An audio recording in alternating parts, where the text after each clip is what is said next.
Assalamualaikum warahmatullahi wabarakatuh. Kawan-kawan sahabat Dukcapil se-Nusantara, se-Indonesia, se-Kalimantan Selatan, khususnya di Kabupaten Hulu Sungai Utara, Kota Amuntai. Salam sehat, Dukcapil prima, Indonesia maju, maju, maju. Alhamdulillah, hari ini kita ngambil video lagi bersama tamu kami nih dari, sebenarnya beliau ini senior kita di posisinya inilah adalah, jadi alhamdulillah Pak Haji Amrani lah, SHMH. Nah ini beliau ini posisinya alhamdulillah menjabat di kepala badan Kesbangpol bang lah ya, badan Kesatuan Bangsa dan Politik. Jadi nanti kita coba kulik lebih dalam apa sebenarnya Kesbangpol mungkin ini, apa ada irisan lah atau nih lawan Dukcapil ya, mungkin ada itu kan, mungkin dibentuk itu ada irisan gitu. Jadi kita coba hal ini, dan tentunya nih bang lah terkait lawan yang hajatan besar kita nih di 2024 ini. Jadi mungkin ini video kita yang keberapa nih, admin lah ya Allah, admin lah untuk ini. Jadi tetap like, share, and comment di sosial media kami di sini kah, di sini kah, di sini. Nah itu silahkan. Jadi di Dukcapil HSO siap membantu dan tentunya mensukseskan pemilu di 2024 ini. Selamat pagi, assalamualaikum Bang Amrani. Waalaikumsalam warahmatullahi wabarakatuh. Coba Bang, sehat Bang? Sehat, alhamdulillah sehat. Berarti sudah gajian malah kita lah ya Pak. Gajian sudah, sehat, alhamdulillah. Sudah, sehat sudah. Kita. Ngopi sudah juga kan? Ngopi sudah juga, ini posisinya ini kan. Nah, jadi biasa ada di situ nih isinya, karena berisi nih banyunya nih. Iya. Banyunya diisi di sini nih. Buju-bujuan kopi di kita nih kan, alhamdulillah kita alhamdulillah. Jadi menarik sebenarnya kaitan dengan Kesbangpol, kalau berdasarkan histori kan memang ada lah ini. Kalau yang berdasarkan regulasi yang ada ini yang memang diamanatkan demikian. Kalau kita juga bagian dari apa ya, pelaku sejarah kan juga bang lah, bang lah kalau ulun gitu kan. Jadi kenapa jadi badan? Jadi sebagai unsur penunjang urusan pemerintahan lah kalau amanatnya di regulasi demikian. Nah tentunya diharapkan memiliki peran yang besar dan juga mungkin terkait dengan hal-hal yang lebih spesifik mungkin yang bisa diidikan oleh Kesbangpol ini di bawah Bang Amrani ini yang pertama nih bang lah, terkait kepala badan dan eselon 2 namanya ini levelingnya itu. Baik Bang Amrani, jadi sehat alhamdulillah, kemudian pejabatnya sudah terisi bang lah. Nah itu anggaran ya sudah, kemudian dukungan tentunya supporting kan kayaknya nih terkait dengan pemilu, dan tentunya tugas-tugas yang sinergitas mungkin dengan beberapa instansi vertikal dan tentunya ke pusat, tentunya ke pemerintah pusat. Baik, jadi sebenarnya kita ini mungkin tahu ini ya, itu sampaikan tadi itu, kemudian tugas fungsinya ya kalau bang lah, kemudian strategi mungkin juga yang diperlukan untuk apa ya, berakselerasi mungkin lah, harapan kita kan kayak itu. Mungkin warga masyarakat HSU juga berharapan kayak itu. Dan kantornya di mana kan Pak Tony? Nah ini ya Allah kan, kantornya ya Allah apakah di mana ya Allah kan, bersampingan mana ya Allah bang lah ya Allah kan ini. Nah ini silakan bang disampaikan. Ya, terima kasih para vieweris Proton yang berbahagia. Jadi terima kasih atas kesempatan yang diberikan kepada saya selaku Kepala Badan Kesbangpol Kabupaten Hulu Sungai Utara. Pertama saya ucapkan Bismillahirrahmanirrahim. Kesbangpol memang merupakan penunjang sebuah badan yang menjadi penunjang urusan pemerintahan, yang sebenarnya urusan kesatuan bangsa dan politik itu adalah urusannya pemerintah pusat. Nah karena itu dia bukan menjadi kewenangan atributif pemerintah, tapi merupakan kewenangan yang delegatif, yang sebenarnya tugas kesatuan bangsa dan politik itu adalah tugasnya pemerintah pusat. Pemerintah pusat tidak mungkin melakukan itu sampai ke daerah, karena itu daerah menjadi urusan penunjang pemerintahan dalam bentuk badan yang sebenarnya panjang ceritanya untuk adanya badan ini ya. Semacam anulah perpanjangan tangan lah. Iya. Gitu lah. Iya. Oke. Nah, lalu apa yang menjadi tugas kami sesuai dengan nomenklaturnya Badan Kesatuan Bangsa dan Politik, di mana kami menjaga bingkai negara ini untuk tetap kokoh. Itu bagian bingkai dari negara ini untuk kokoh. Untuk kokoh. Itu. Nah, jadi bagaimana caranya untuk menjaga bingkai negara itu tetap kokoh? Nah, karena itu ada satu konsensus dalam bernegara ini yang disebut dengan 4 pilar kebangsaan. 4 pilar kebangsaan. Jadi 4 pilar kebangsaan itu yang harus sebagai sebangpol harus menjaga itu, yaitu yang pertama itu adalah Pancasila. Nah, jadi Pancasila itu merupakan sesuatu yang bisa ditawar-tawar karena itu dasar negara yang adanya itu pada saat kita membentuk negara ini. Nah, iya. Yang ada dalam Undang-Undang Dasar. Yang kedua, bukan Undang-Undang Dasar. Yang kedua, Undang-Undang Dasar 1945. Nah, itu juga sesuatu karena di dalamnya itu ada pembukaan. Pembukaan. Ya. Kemudian yang ketiga adalah kebinekaan. Nah, ini yang penting juga. Ya. Artinya kita ini sebuah negara yang unik di dunia sebenarnya. Bayangkan, betul. Sukunya banyak, ya. Pulaunya banyak, ya. Agamanya juga banyak, betul. Bahasanya beragam, tapi bisa bersatu. Nah, itu. Nah, ini yang harus dijaga. Ini keunikan ini sebuah negara yang betul-betul unik. Kita bisa menjaga ini. Nah, itu kan itu bingkai tadi harus kita perkuat. Bingkai tadi. Nah, itu bagian dari tugas Kesbangpol. Nah, kemudian yang keempat ini yang disebut dengan NKRI harga mati. NKRI. Jadi Negara Kesatuan Republik Indonesia adalah sesuatu yang tidak bisa ditawar. Nah, karena itu intinya jangan ada kita di Sulawesi Utara ini berpikir yang untuk macam-macam, berpikir separatis, berpikir itu bagian dari pemikiran yang harus kita tinggalkan. Nah, intinya itu tugas pokok kami. Lalu apa strateginya? Kami tentu saja banyak. Kalau di Kasubag itu ada namanya, misalnya menjaga kebinekaan, itu ada forum pembaharuan kebangsaan. Forum pembaharuan kebangsaan, itulah. Forum pembaruan kebangsaan. Oh, forum pembaruan. Iya. Oh, kebangsaan. Iya. Ya. Pembauran. Pembaharuan. Ya, kalau kan perburuan, kan apa yang gini mestinya. Sedikit beda lah. Jadi itu kan ada, kita ada 17 suku. Di Sulawesi Utara ini ada 17 suku lah. Tentu saja lebih dominan suku Banjar. Jadi kita ada pertemuan-pertemuan itu rutin itu Bang lah, rutin. Ada setahun ada bisa 3 kali pertemuannya. 3-4 kali tergantung mungkin tergantung selain kaitan dengan hal-hal yang ini. Nah, jadi itu ada suku-suku, terutama untuk ketua-ketua sukunya kita hadirkan di sana, ada 17 suku tadi. Nah, kemudian kita apa problem-problem yang ada di lapangan, mereka informasikan itu. Nah, alhamdulillah saat ini berjalan dengan bagus. Itu. Nah, contoh sebenarnya di mana pembaruan kebangsaan itu berjalan sekarang sudah banyak orang, misalnya suku Jawa kawin dengan suku Banjar, suku Batak juga kawin dengan suku Banjar. Itu asimilasi kah namanya itu? Iya, bukan asimilasi, apa itu namanya, pembauran itu. Jadi membaur bahwa itu sudah terjadi. Nah, dan tidak ada, alhamdulillah di kita juga tidak ada pertentangan itu. Pertentangan artinya tidak ada perbedaan pelayanan pemerintah. Nah, dalam konteks Dukcapil mungkin layanan kependudukan pasti tidak, ini orang kena aja dulu kan, tidak ada itu.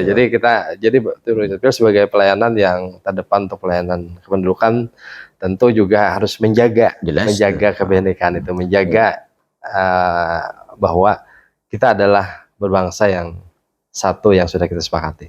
Makanya itu untuk itu ya. Kalau jadi bukan karena Pak Tony ini berkawanan Pak Amden nih kan, jadi kawannya Pak Amden ini udah didahulukan ya kan, sama. Bang, kita di sini gitu juga kita posisikan semaksimal mungkin sahabat Dukcapil khususnya di ISO, dan kami mencoba stabil lah untuk itu dengan di tengah keanekaragaman juga Bang di sini. Keanekaragaman juga macam-macam ya kan, ada yang garing gak ada ketahuan ya, kalau kan ada anak ketahuan ya, namanya masih manusiawi lah kayak itu kan, kita jadi semaksimal mungkin untuk itu. Sedikit juga yang saya tambahkan Mas ya. Misalnya tadi juga kita juga ada FKUB. FKUB apa itu Bang? Forum Keberagaman Umat Beragama. Oh ya, Nah, Forum jadi, Keberagaman Umat Beragama. Itu juga bagian dari kita bagaimana menjaga NKRI tadi. Kita sunatullah bahwa kita berbeda-beda, bahwa tapi jangan perbedaan itu menimbulkan satu pertentangan. Nah, jadi agama juga kita lakukan pembinaan bahwa ini penganut Muslim, ini penganut Nasrani, ini penganut Hindu. Nah, itu di kita juga alhamdulillah terjadi kerukunan, saling menghormati. Jadi prinsip yang saya tekankan dengan FKUB itu begini. Jadi yang besar itu selalu menyayangi yang kecil. Kemudian yang kecil itu menghormati yang besar. Oh. Nah, jadi yang besar menyayangi yang kecil, yang kecil menghormati yang besar. Jadi harus saling mengerti jadinya. Iya. Menarik sekali Bang yang disampaikan tadi ya. Mungkin penonton sahabat Dukcapil ini mungkin yang khususnya itu mungkin kurang apa itu apa guys Bang Pol ini kan posisinya kan itu sebenarnya ya ditugaskan demikian sampaikan oleh Pak Kaban tadi ya vital sih Bang Hunela. Kita kalau berusaha kemudian dengan keberagaman itu kan makanya indahnya Indonesia itu di situ posisinya. Indahnya adalah biarlah indahnya kan Indonesia itu. Jadi ya sebenarnya harus sama-sama kita kan karena ini full 24 jam Bang lah. Posisinya ini sebenarnya kayak itu. Posisinya di full 24 jam. Bukan biana. Jadi artinya kita sudah kondusif tentunya dan itu harus kita bina, kita jaga Bang lah. Nah, ini apakah menjaga itu sulit ya tergantung kita posisinya nanti kayak apa. Mudah-mudahan warga masyarakat HSO kondisinya stabil, kondusif tentunya kan Bang lah itu dan saling menghormati dan menyayangi posisinya dan selama ini stories kita masih hidup di HSO ini ya fine aman aja sih. Alhamdulillah aman Bang lah biar kalau kan kita untuk itu. Baik Bang itu. Jadi menarik sekali itu ininya. Jadi ya untuk ada dua tadilah kaitan dengan itu forum dan mungkin ada digalakan lagi Bang atau memang perlu diinikan di tergantung kegiatan mungkin lah. Oke. Itu kita sedikit bergeser ke sisi lain nih karena tadi case Bang Polnya ini pasti politik ya Bang lah. Nah ini kan ini lagi panas kah atau dipanas-panasi kita ada tahu ya Bang lah. Pokoknya ASN netral. Ya itu kita. Gimana Bang nih? Kayaknya persiapan mungkin atau supporting dari sebuah case Bang Polnang hanya dibentuk betulnya ulun ya ini semacam mungkin ada trik-trik khusus kan mungkin ataupun hal-hal yang apalah gitu Bang, silakan Bang singkat disampaikan. Jadi tadi nomenklaturnya kesatuan bahasa dan politik. Dalam konteks politik itu adalah bagaimana melakukan pembinaan. Pembinaan kesadaran politik masyarakat Hulu Sungai Utara. Dan artian politik ini bukan politik praktis ya. Jadi melakukan pembinaan bagaimana meningkatkan kesadaran politik. Kesadaran politik itu adalah sebuah masyarakat yang sadar akan hak dan kewajibannya. Nah, kalau misalnya bicara dalam konteks pemilu, bagaimana fungsi Kes Bang Pol itu adalah bagaimana meningkatkan pemilih menjadi pemilih yang cerdas, kemudian pemilih yang memberikan haknya ketika pemungutan suara itu dilakukan. Memberikan haknya ketika pemilu itu bukan menjadi golput. Nah, golput itu sesuatu yang tidak boleh sebenarnya. Pemberian suara itu memang sebuah hak ya. Sebuah hak. Tapi dalam kehidupan kita bernegara, sebuah warga yang sadar politik itu adalah orang yang memberikan haknya. Sadar dia betapa penting fungsi pemilu itu. Pemilu itu kan beberapa definisi itu orang menyebutkan sebuah pergantian kekuasaan secara beradab. Pergantian kekuasaan secara beradab. Kenapa beradab? Karena aturannya rigid pemilu itu. Betul ya. Nah, jadi pemilu, kita melakukan pemilu ada misalnya mulai pendaftaran pemilih, kemudian pendaftaran calonnya. Nah, itu ada aturan-aturan. Karena itu sebuah mekanisme pergantian pemerintahan itu kepemimpinan pemerintah secara beradab. Mulai pemilu, itu disepakati sudah itu dalam negara demokrasi itu disepakati. Salah satu cara kita mengganti posisi puncak pemerintahan itu adalah mulai pemilu. dan termasuk orang-orang yang nantinya akan menjadi mitra pemerintahan itu, yakni legislatifnya. Ya, nah itu bagian mitra pemerintahan untuk membuat sebuah kebijakan dalam 3 aspek: legislasi, kemudian budgeting, kemudian pengawasan. Oke, iya. Jadi apa ya? Untuk harmonis Bang lah posisinya dan ya di tengah apa ya, mungkin baru ataupun maaf ya kurang kompeten dan dari staf kita, atau mungkin maaf gitulah. Jadi dengan itu kita harus tetap bergerak loh Bang lah, karena kan itu sebenarnya bukan halangan ya ulun kan. Kalau ulun itu tantangan sih sebenarnya, itu kan bukan kendala sebenarnya itu hal ini. Oke, baik. Jadi itu persiapan dan mungkin teknisnya mungkin ada atau sudah tercover tadi ya hal-hal yang mungkin umum lah kira-kira nih, dari hal teknis yang dukungan, terus yang ininya, karena secaranya kadang mungkin langsung ini malah langsung penetrasi kada ya kan, fungsinya itu ya karena penyelenggara pemilu itu dari KPU dan mungkin Bawaslu ya kan gitu posisinya. Jadi ya Kesbangpol ini mungkin bridgingnya lah itulah antara pemerintah nih kan, pemerintah daerah kita ini dengan penyelenggara pemilu di situ. Karena tadi menarik sekali bahwasanya perpindahan kekuasaan secara beradab. Nah itu kalau kita tahu dulu memang ada dulunya lah, dulu zaman dulu itu kan memang kayak di Romang gitu Bang lah. Nah itu posisi yang itu, dan kita memilih untuk demokrasi lah itulah itu mungkin itu. Kemudian yang kendala mungkin ada mungkin secara selama Lupin menjabat ini mungkin apa, ataupun yang khusus atau umum kayak itu kan Lupin rasakan kembalinya itu mungkin ya manusiawi Bang lah kayak kita lah itulah kita bapak kita anak kan di sini mungkin kalau nggak ada bapak gitu kan, alhamdulillah. Ya, kembali ke pemilu ya. Jadi ini kan tanggal 14 kita melakukan pemungutan suara untuk pemilu legislatif dan presiden. Nah itu jadi apa yang dilakukan pemerintah daerah dalam tugas kepemiluan ini. Jadi pemilu itu adalah penyelenggaranya itu adalah sebuah lembaga yang memang dibentuk negara untuk itu, dan dia netral, karena sebagai wasit dia kan, yakni KPU, kemudian pengawas ada Bawaslu, dibantu oleh pengawas independen mungkin, pemantau istilahnya. Pemantau independen. Nah kemudian apa yang dilakukan pemerintah untuk pemilu legislatif dan presiden ini, maka paling tidak ada 3 ya tadi saya sebutkan.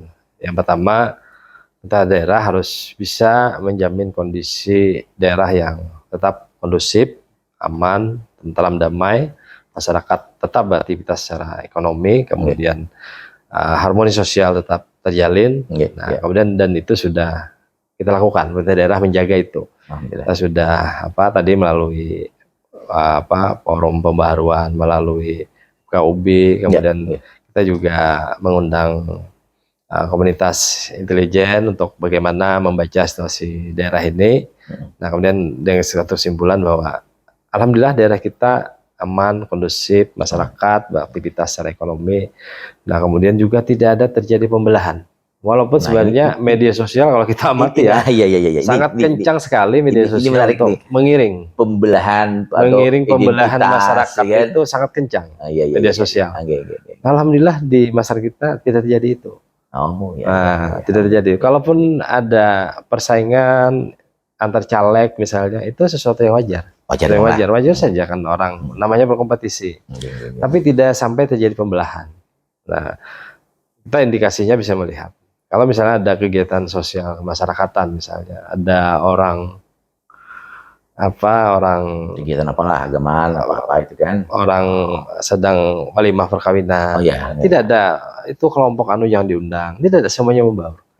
Nah bukti yang nyata misalnya kita lihat ketika semua kelompok partai apa sih semuanya datang, pendukung mana semuanya datang, artinya orang biasa saja. Jadi tidak ada, alhamdulillah di kita tidak ada pembelahan. Nah itu tetap terjaga sampai dengan tersangkanya pemilu.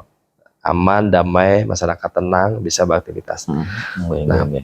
Kemudian yang kedua, kita juga, pemerintah daerah juga memfasilitasi ketersediaan personil penyelenggara pemilu dalam artian kepanitiaan ad hoc-nya. Banyak sekali loh. Tuh kalau kita jumlahkan orang yang terlibat dalam pemilu itu hampir 8.000 ya. 8.000 misalnya mulai PPK, sekretariat PPK, PPS, sekretariat PPS, sampai yang banyak kan KPPS. kan ramai nih sekarang nang KPPS nih kan, KPPS dia karena gaji KPPS dia bisa pilot terbang gitu kan, karena digaji dari menjadi KPPS dia itu kan. Nah banyak tuh lihat di TikTok itu Bang lah, atau di platform yang lain lah itu. Jadi pemerintah daerah memfasilitasi rekrutmennya oleh KPO dan Bawaslu, tapi pemerintah daerah memfasilitasi aparat desa, pegawai negeri yang ingin berpartisipasi untuk penyelenggaraan pemilu. Pemerintah daerah mempersilahkan, berikan izin untuk itu. Nah, bahkan kalau sampai tidak terpenuhi misalnya, alhamdulillah sudah terpenuhi semua tenaga ad-hocnya. Kalau tidak terpenuhi, maka pemerintah daerah akan mengalokasikan pegawai negeri atau misalnya yang bisa untuk memenuhi tenaga-tenaga ad hoc itu. Nah, tapi semuanya sudah terpenuhi itu. Kemudian yang ketiga juga ini tadi saya ulang kembali, tugas pemerintah daerah itu bagaimana meningkatkan partisipasi politik ketika pemilu. Ini kan, ini kalau bisa partisipasi politik, kan. Ini silakan Bang Dini masuk di pesan-pesan lah ini kan, pesan-pesan nih Kepala Kesbang Pol Kabupaten Sumatera Utara nih, apa nih, kayak Bang? Jadi kalau gini, pemilu ini kan saya sebutkan tadi pergantian pemerintahan secara beradab, puncak kepemimpinan pemerintahan beradab maupun mitranya legislasi secara terbentuk nantinya akan menjadi mitra pemerintah. Nah, kalau misalnya kita dari sudut pandang Muslim, saya Muslim ya. Sebenarnya dalam Islam itu kalau misalnya kita mau berjalan menuju sesuatu itu 3 orang, salah satu dari 3 orang ini harus menjadi pemimpin untuk berjalan bersama itu. Nah, apalagi ini sebuah negara, perjalanan sebuah negara, harus ada pemimpinnya. Kan itu menjadi sebuah sunatullah kita untuk berpartisipasi memilih itu, karena kita memilih pemimpin yang akan memimpin perjalanan kehidupan bernegara kita selama 5 tahun. Memilih orang yang akan menjadi mitra kerjanya pemimpin kita, yakni kita memberikan sebuah mandat untuk bagaimana mengatur kebijakan keuangan, bagaimana mengatur peraturan perundang-undangan melalui, kalau dalam konteks daerah melalui peraturan daerah, kalau konteks nasional mungkin pembentukan undang-undang bersama pemerintah. Nah, jadi harus datang kita.